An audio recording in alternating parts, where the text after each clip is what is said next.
Okay, hello everybody.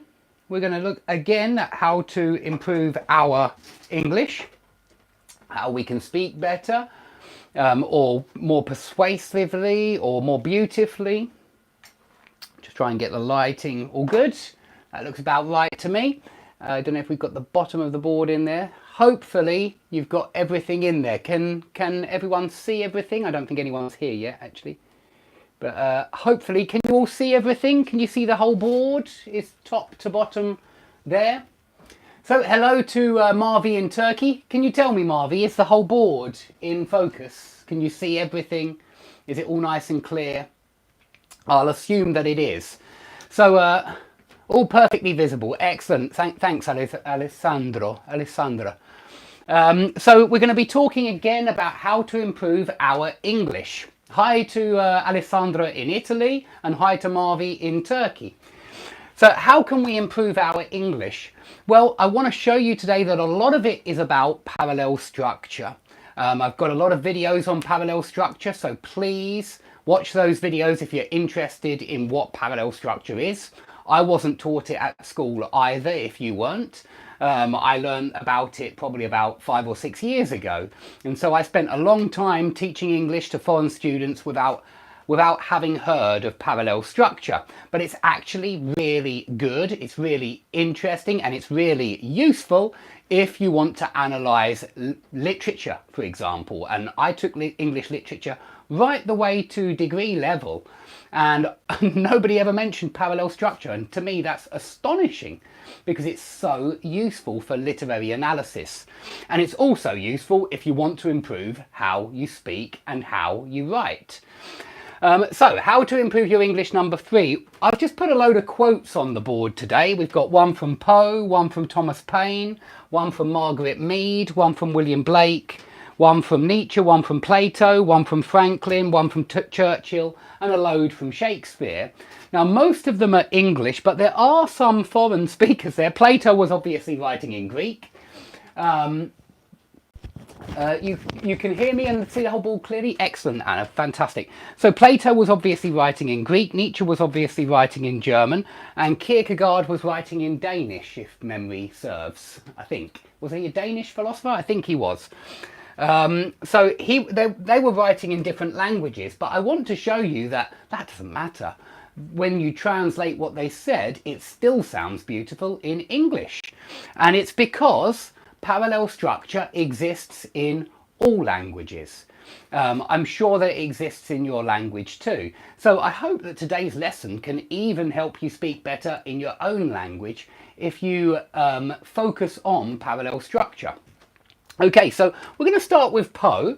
And here I'm going to use some terms which are fairly well known in English courses and are still regularly taught. But I found this quote: "All that we see or seem is but a dream within a dream." And of course it sounds very poetic, it rhymes, there's no doubt about that. But notice the repetition of dream and see and seem. Now these two words are different, of course, but they both have assonance. Assonance is the repetition of vowel sounds. So we have this E and this E here, see, theme. You have this E sound repeated, and that's called assonance. The S sound is repeated as well. Now that's a consonant sound, and that's called alliteration. So there's alliteration with the S, and the D, and there's assonance with the E, eem. So you've got 4 assonances there with E, eem, and 2 alliterations, S and D. So I thought that was quite interesting. Look at the repetition of the A as well, is but a dream within a dream. So you've got that a dream repeated. And this is why it sounds so nice. It's because of the tricks that Poe is employing when he wrote this sentence. And always look out for repetition. Repetition is one of the main forms of rhetorical device. And you'll see repetition all over the board today because there's plenty of repetition. Okay, so I thought we'd start with that one, and there we deal with alliteration and assonance. So be very aware of those two forms. You'll see them many times on the board today, and they're very common rhetorical devices, and they're certainly still taught at schools. I was taught about assonance and alliteration a long time ago at school, when I was at school. Okay, so that's just a two-liner one. Let's have a look at Blake's poem now. I think this is from Songs of Innocence and Experience. I'm not sure though, but I think so. It is right, it should be so. Man was made for joy and woe, and when this we rightly know, through the world we safely go.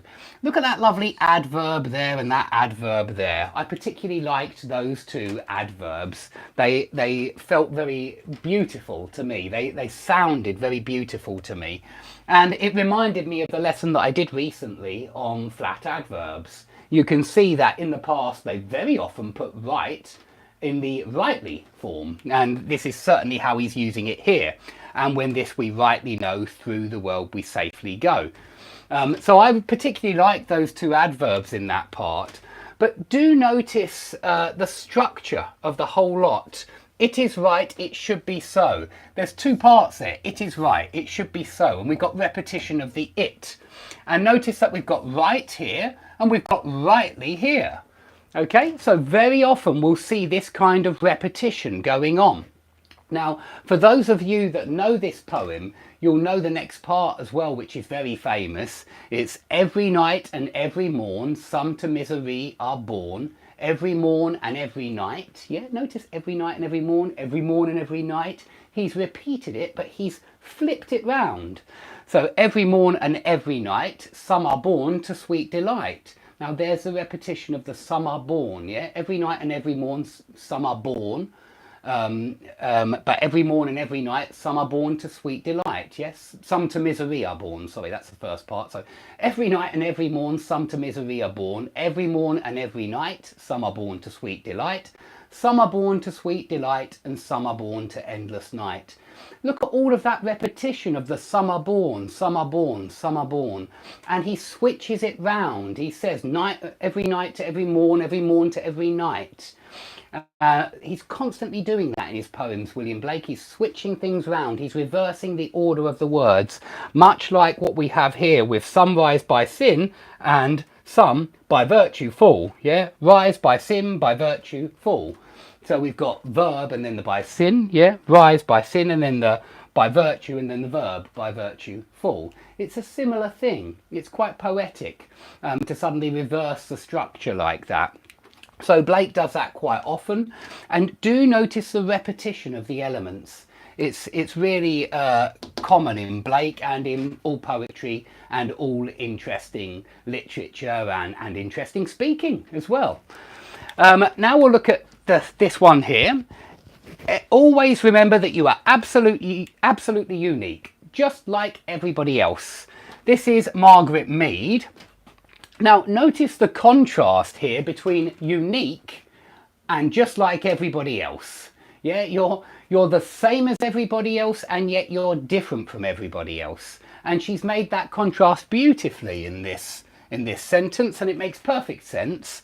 It's almost paradoxical and yet so clearly true that we're all the same because we're all unique. Yeah, and that's obviously paradoxical. How can we all be unique if we're all the same? But we're all the same in that we're all unique.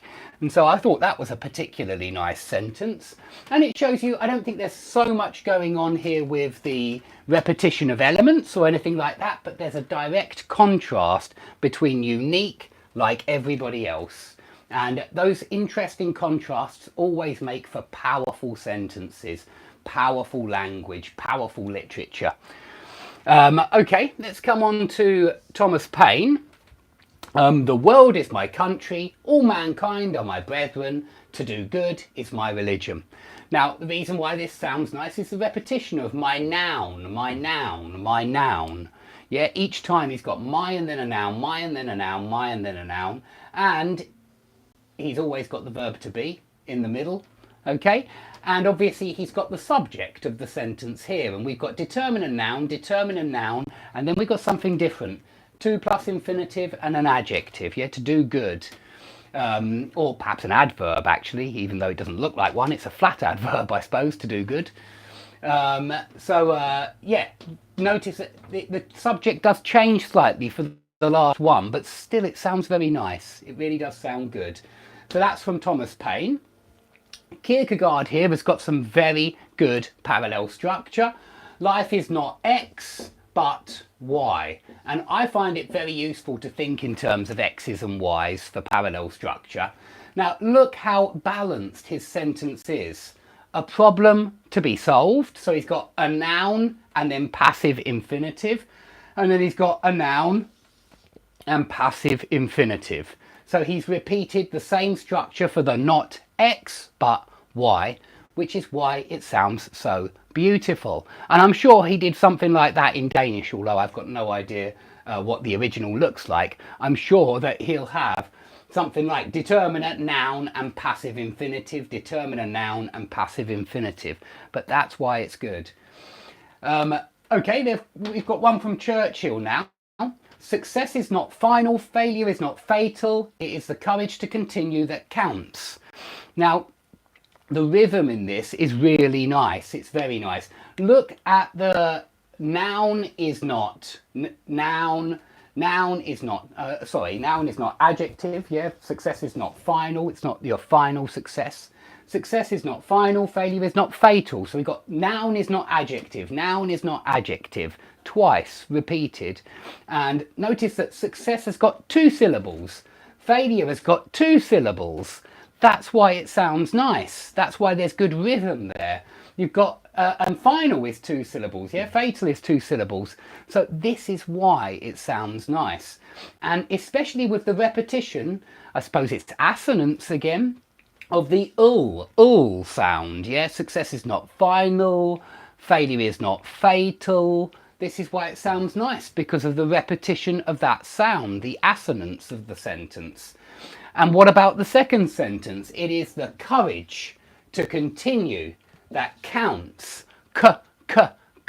Alliteration on the C letter. Yeah, so on the letter C. So that sounds very nice as well. That's why the second sentence sounds very nice. And it gives it really nice rhythm. It really does. Churchill has got some great quotes. He clearly was a very talented writer. Okay, this one's from Plato. Wise men speak because they have something to say. Fools speak because they have to say something. Okay, notice the reversal. Just like Blake reversed every night and every morn and every night, we've got something to say, reversed to say something. And we've got a direct contrast between wise men and fools. Yeah, so he's reversed the language and he's contrasting 2 different people. And of course we can have a semicolon in between here because the 2 main clauses are very much related. They're being compared, they're being contrasted. But I always think it sounds nice with that reversal. There's a little bit of inversion going on there. He's inverted 2 of the words, okay? Okay, let's look at the next one. And by the way, if anyone has any questions about anything that I talk about today, please put them at the end of the lesson and I'll definitely answer them. I just don't have time to check the question in the middle of while I'm speaking. So the next one's from Nietzsche. It was obviously written in German firstly, but still the structure sounds really nice, really strong, really powerful in English. We love life, not because we are used to living, yeah, there's your life, but because we are used to loving. So we've got this love and life next to each other, and then we've got are used to living, we are used to living, in fact we've got because we are used to living, but because we are used to loving. So he's got that repetition there of because we are used to, because we are used to, and it sounds very nice. And he's got the repetition of the love. It starts with love and finishes with love, and we have life and living in the middle. So again, we have a kind of onion structure of love, life, living, love, life, living, loving. And then he goes on and shows even more skill. There is always some madness in love, but there is always some reason in madness. Now, all the philosophical points aside, all the content of this aside, the structure is really beautiful. And it's because of the repetition of the elements, and here it's repeated as well, always some is always some, and clearly he's contrasting love and life and reason and madness. Yeah, we've got a direct comparison between reason and madness there, and love and life. So look out for those kind of direct contrasts. As I said, questions, guys, at the end is best. That's Nietzsche. We're going to just look at English ones now. We've got a lot of Shakespeare to deal with. So the first one I think is from Measure for Measure, or Measure by Measure. It's not a play that I'm familiar with, but I like the line, some rise by sin and some by virtue fall. The part I want you to really focus on is verb. Here's the prepositional phrase and here's the determiner. The pronoun, some, it's a pronoun. And some pronoun by prepositional phrase, verb. So he's changed the order of the pronoun and the prepositional phrase and the verb in each way. And he's almost, I mean, if we don't focus on the sum, which starts both parts, if we just look at the rise by sin, by virtue, fall, we've got verb, prepositional phrase, verb. And that's why it sounds so nice again. It's almost a chiasmus. Yeah, where, in fact, I think it is a chiasmus or an antimetaboly, where you reverse the order of the words. Yeah, you're reversing rise by sin, by virtue, fall. So you're reversing the verb prepositional phrase to prepositional phrase verb. Okay, another one. This one's from Macbeth. This one's very well known. By the pricking of my thumbs, something wicked this way comes, open locks whoever knocks. Now, of course, there's a lot of rhyme going on here. This is Shakespeare. There's a lot of poetry in his plays. Please do notice the... I just wanted to mention the inversion here. Something wicked. Notice that he's starting with the adjective. This is that adjectival fronting. Sorry, not inversion. When you front the adjective, like blessed are the meek, something like that, or fortunate is the student, or something wicked this way comes. We'd usually say this way, something wicked comes this way. Yeah, we'd normally put this the other way round, but we're fronting it here. We're fronting the object before the verb. We're putting the object before the verb. And it sounds really nice. And he's fronted this prepositional phrase anyway. By the pricking of my thumbs is a fronted prepositional phrase. And then something wicked, which is the subject. Sorry, it's not an adjectival fronting. It's something wicked this way comes. So he's reversed something wicked comes this way to something wicked this way comes. And then open and lock. I quite liked that together because it's so, they're completely opposites. If the door's open, it's open. And if it's locked, it's locked. But open locks whoever knocks. And so it sounds really nice. This is partly why Shakespeare's so renowned. And last one is from The Merchant of Venice, I believe. If you prick us, do we not bleed? If you tickle us, do we not laugh? If you poison us, do we not die? If you wrong us, shall we not revenge? Notice the repetition. I'm sure you all noticed that repetition. Notice the repetition. You can see some assonance here as well of prick and tick. The do we not, do we not, do we not? Of course, they're rhetorical questions, really. But the repetition really hammers home the point. Perhaps this was when the lawyer was speaking, I assume it was, in court, something like that. And they were trying to speak persuasively. So this repetitive speech, it's very persuasive. It's a rhetorical device. Okay, and lastly on to Franklin. I don't think I've forgotten anybody. Either write something worth reading or do something worth writing. I particularly like this one. It's from Benjamin Franklin. And firstly, notice he's used a correlative conjunction. Use correlative conjunctions. There's another one somewhere here. Not X, but Y. That's a correlative conjunction. There's probably another one somewhere as well, and I'm just missing it. But no, I can't see one at the moment. But use correlative conjunctions. They do improve your English. And you have to think about parallel structure when you use correlative conjunctions. So, I mean, technically, to get things perfectly parallel, we need to move this right over here. And now, I'm not saying that Benjamin Franklin should have said that. He's absolutely entitled to say what he likes. But to make it balanced, write either something worth reading. Oh no, sorry, I'm not right at all. Sorry, I take it back. I take it back, Benjamin. I'm sorry. You were absolutely right. You had it perfectly parallel. That's why it sounds so nice. So let's get rid of that.